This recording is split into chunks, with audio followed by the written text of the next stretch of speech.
Yun guys, good morning sa inyo lahat. Yan si Ron TV ulit. For today's video, mag-activate tayo ng ating unit na for release. Ito ay ang unit na, yan guys, si Suzuki Smosh carburetor na naka-spokes, na naka-rayos. Yan guys, i-activate natin ngayon yan para makita ninyo ang galawan kung paano ba talaga ina-activate ang mga unit na nare-release dito sa kasa. Yan, para doon sa mga hindi pa nakaka-experience, kahit dito man lang sa video ay makita ninyo kung paano ang galawan. Okay guys, bago natin banatan, bago natin tirahin, syempre, intro muna tayo!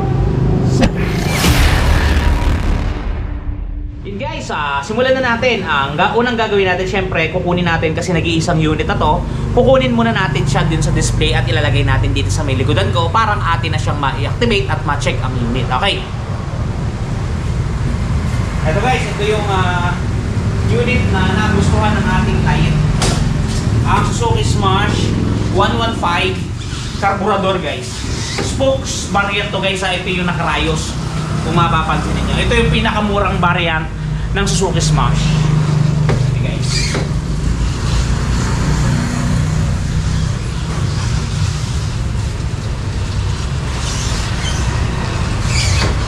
Kaya doon sa mga nagbabala kumuha na kayo guys. Napaka-goods talaga at napakaganda ng Smosh. Okay guys, proceed na tayo. Bali, activate natin ang unit para makita ninyo kung paano ang galawan. Alright. Okay guys, activate na natin. Ang unang natin kakailanganin para sa magawa ang ating pinaplano is yung open wrench na 14. Ito, para sa side mirror. Kasi guys, ito yung motor na pinakamadali talagang i-activate sa lahat ng motor dito na nandito sa ating branch. Ito ang Smosh ang pinakamadali. Ito yun guys. Kailangan lang natin ay 14mm na open wrench para sa side mirrors. At ito, microfiber towel. Siyempre, pupunasan muna natin yung ating unit. Yan guys, oh. Napakaganda guys ang pagkapula na to. Candy red siya guys. Kung matatanong lang ninyo, ang kulay niya candy red. Yan, mamaya tatalakayin natin siyempre yung presyo niyan. Pero mamaya na, papakita ko muna sa inyo yung mga gagalawan guys. Yan. Medyo hindi naman siya madumi guys kasi galing siya sa showroom natin. Sa display area, talagang malinis siya. Open ko lang guys yung kanyang U-box. Yung susi nga pala na to guys ay kukunin muna natin sa bolt. Hindi ako makita. So kukunin muna natin yung buong susi. So, guys, dala ko na lahat ng susi ng mga motor natin. Yan, kung mapapansin niyo, napakadami, di ba? Yan. Hahanapin natin guys yung susi niya dito. Pero madali kong makikita yun guys kasi kilala ko ang susi ng Smosh. Ito yata guys. Hindi ko sure pero tatry natin. Okay, siya nga guys. One hit lang guys, dadalhin na natin ang susi. Iba talaga pag sa ulado ng mga unit. So guys, yan. Ihiwalay muna natin yung susi natin kasi napakarami niya. Ayun guys, i-separate na natin yung susi ng ating Smosh. Ganito nga pala ang itsura ng susi niya guys para dun sa mga hindi pa nakakita. Yan, napakasimple lang guys. At goods na goods. Yan. So guys, tingnan muna natin. Kung matatandaan nyo kanina, sinabi ko guys na ito ang pinakamadaling motor na i-activate. Totoo guys, kasi ito yan, napapakita ko sa inyo. Open natin ang U-box. Yan, kung mapapansin niyo nandito ang kanyang side mirror. Ganito ang itsura ng side mirror niya guys. Napakasimple. Papakita ko, i-unbox na natin. Napakasimple yan guys, ito ang itsura niya. At sa likod niyan guys, meron niyang tatak na Suzuki. Kung mapapansin niyo, yan oh. May naka-ukit na tatak diyan Suzuki guys. Lahat ng Smosh guys, ganito ang side mirror ha. Huwag kayong papayag pag hindi ganito. Yan. Napakasimple. Napaka-elegante. Talaga namang goods sa goods guys. Okay. Ito yung kanyang owner's manual. Yan. Tsaka yung kanyang warranty guidebook. Kung mapapansin niyo, meron ditong fuse guys. Gagamitin natin yan mamaya. Kunin natin. Yun, nalaglag na siya guys. Bakit ko nasabing napakadali niyang i-activate? Yan, kung mapapansin niyo, naka-intact na yung kanyang baterya guys. Nakalagay na yung positive at saka yung negative terminal. Ito na lang kailangan ninyo para tuluyan na siyang ma-i-activate. Itutusok niyo lang yan guys dito sa fuse box. Ilalagay niyo lang yan. Once na maidiin nyo yan, siyempre takpan nyo. Yun, all goods na guys. Doon nga pala sa nagtatanong, bakit walang tools yung ating Smosh? Kasi meron guys mga stop na baka hindi na isasabi sa inyo kung saan nakalagay. Meron yan guys. Ito. Ang tools niya, pantanggal ng spark plug. Ito. Tapos ano yan guys, 2-in-1 yan, pantanggal ng spark plug. Tapos itutusok nyo dyan yung bala ng screw. Ayun. Positive at saka negative yan. Bali yan lang yung tools sa kasama guys. Wala nang iba. Yan lang talaga. Okay. Pagtatakpan nyo yan, Ito may takip yan na kasama. Hihilahin nyo muna itong kanyang pinaka-lock button. Ito yung pinaka-pang-lock niya. Tapos ididiin nyo lang yan dyan guys. Pagkadiinin nyo, shoot ko lang yung parang mga titi-titi niya doon sa may butas. Kung napapansin niyo, medyo madilim kasi. Yan. Once na nakashoot na yan guys, automatic na yan, papasok na yan. And, higay ba? Ito na. 100 yo. Nakalak na yan guys. All goods na yan. Tapos ito, ibibigay natin to kay cashier. Wala pa siya nag-deposit. Ito kay cashier to.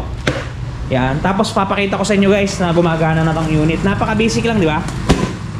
Yan, kung mapapansin niyo. Susi natin. Dapat umilaw ang neutral light. Yan guys, umilaw na yung kanyang neutral light. Busina guys. Yan, meron tayong choke dito, choke. Yan, turning light, left, right, high, low. Pero wala siya guys, patay ng ilaw, nakarekta siya. Pero may nakaabang dito na pwesto. Electric start natin. Okay yan. Ito nga pala guys, sa mga nagtatanong ng presyo ng ating the Legendary Smash, yan. Kulay red itong ating modelo ngayon. Nakarayos siya, kung mapapansin niyo, nakarayos. Ang presyo ng ating unit napakamura, huwag kayong mabibigla. Ito guys, suggested retail price niya is 63,400 pesos. Down payment guys, napakamura. 3,170 pesos meron ka ng motor na pwede mong magamit pang negosyo, pang service, kahit saan pa man. Ang magiging monthly mo pag nag-down ka ng 3,170 sa loob ng 2 taon is 3,899. At pagka 3 taon naman, 2,987. Yung mga amount na yan guys ay naka-rebate na yan. Meaning to say yan na talaga yung magiging monthly pagka nag-down ka ng 3,170. Okay guys, proceed tayo sa pag-activate ng unit. Guys, lagay naman natin ang kanyang side mirror. So guys, lagay na natin tong side mirror niya. Gawa ng para dire-diretso na tayo mamaya. Yan. Unahin natin yung sa kanang bahagi niya.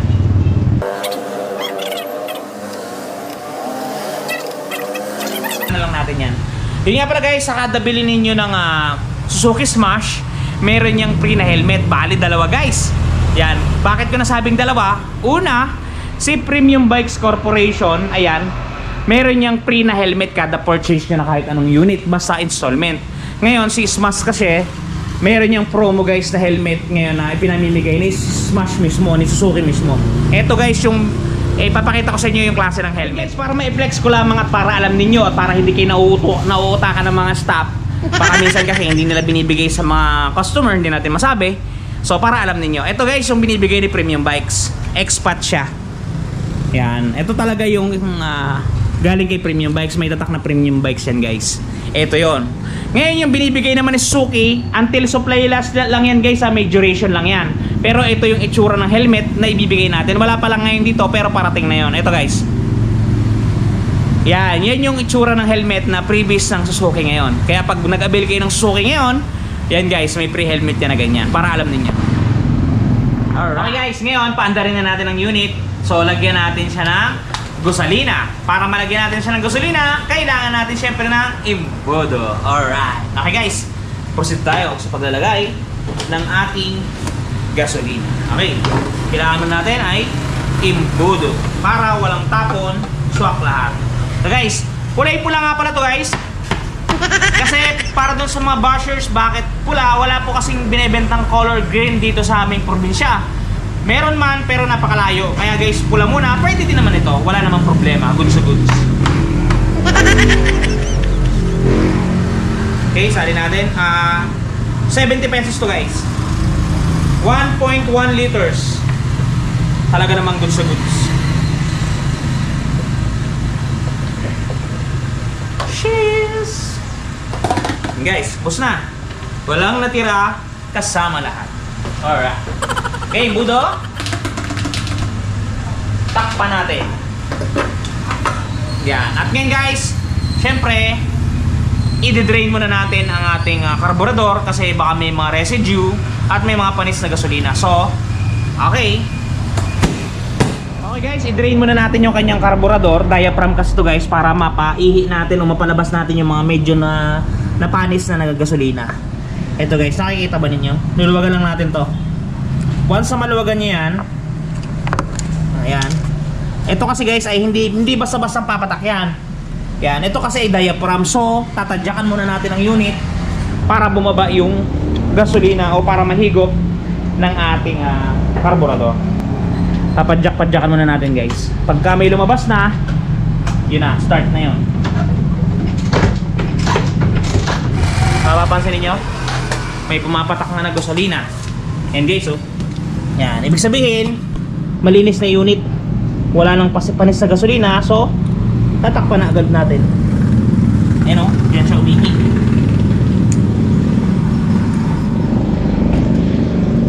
Ang hirap guys mag-video ng isang kamay, promise. Sabi ko sa inyo. Wait nga, itayo natin ang ating camera. Wait lang guys, okay, may hihilo. Kaya kailangan natin 2 hands.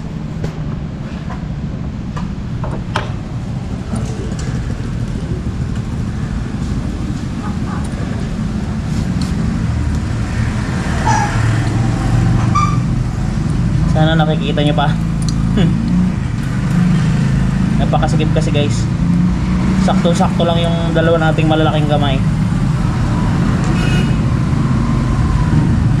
Yun guys, natakpan ko na siya. At ito yung tumapa na gas sa atin. Medyo iba talaga ang kulay niya. At yung amoy niya guys, yung amoy, wala tayong masasabi dyan. Mabangong mabango. Mabangong mabango yung amoy ng gasolina. Alam nyo naman siguro ang amoy niyan. Goods sa goods. Okay guys, i-start natin ang unit. Start ulit natin kasi kanina wala siyang minor. Ngayon, paparinig ko na sa inyo. Start natin siya. Yun, 1 click lang guys. 1 click lang at talaga namang goods sa goods na. Yan o, ganda guys ang unit, no? Pakinggan niyo guys yung kanyang actual na sounds. Yan. Medyo tatasan ko ng konti yung rev guys para mapakinggan nyo talaga. Yan, napakatahimik na makina niya guys, kung mapapansin niyo. Yan. Goods sa goods guys, ang tahimik. Yan. Ito yung bandang muffler niya. Naririnig nyo ba? Yun, namatay. Yan, goods sa goods. So guys, so napakatahimik talaga. Basta smash talaga. Legendary, hindi naman magkakabansag niya na legendary kung talagang hindi niya napakalupit, di ba? Okay guys, i-test ride natin ang unit dito sa gilid. Yan, dito lang tayo sa gilid, hindi na tayo mag-helmet ha, okay? Test ride natin siya para makita ninyo yung galawan guys ng ating Suzuki Smash. Yun o. Okay guys, ito. Yan o. Okay na tayo. Yun. Bababa na tayo guys. Okay. Yan guys, naka-primera tayo. Yan. Daming dumadaan. Padaanin muna natin sila lahat bago tayo pumasok. Okay guys, tayo naman. Yan guys, maanda na tayo. Medyo maulan dito sa amin. Sana sa inyo din. And guys, napaka-goods talaga gamitin guys ng ating Suzuki Smash. You know, goods sa goods. Primera tayo. Punta tayo segunda. Yan, baha. Kung pang service lang guys, tapos pang grab, pang move it. Yan, may re-recommend ako sa inyo to guys. Goods sa goods to. You know, ganda guys. Swabing swabe. Goods sa goods. You know. Good item guys. Balik na tayo guys. Yan. Yan, nakakwarta na tayo ngayon.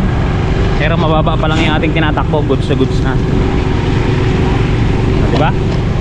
Kaya kung ako sa inyo guys, kumuha na kayo. 3,000 plus lang yung ating down payment. Talaga namang makukuha na ninyo. Goods sa goods na all the way. Diba? Napakalupit guys. Buhay na buhay, gigil na gigil, at galit na galit guys. Good item.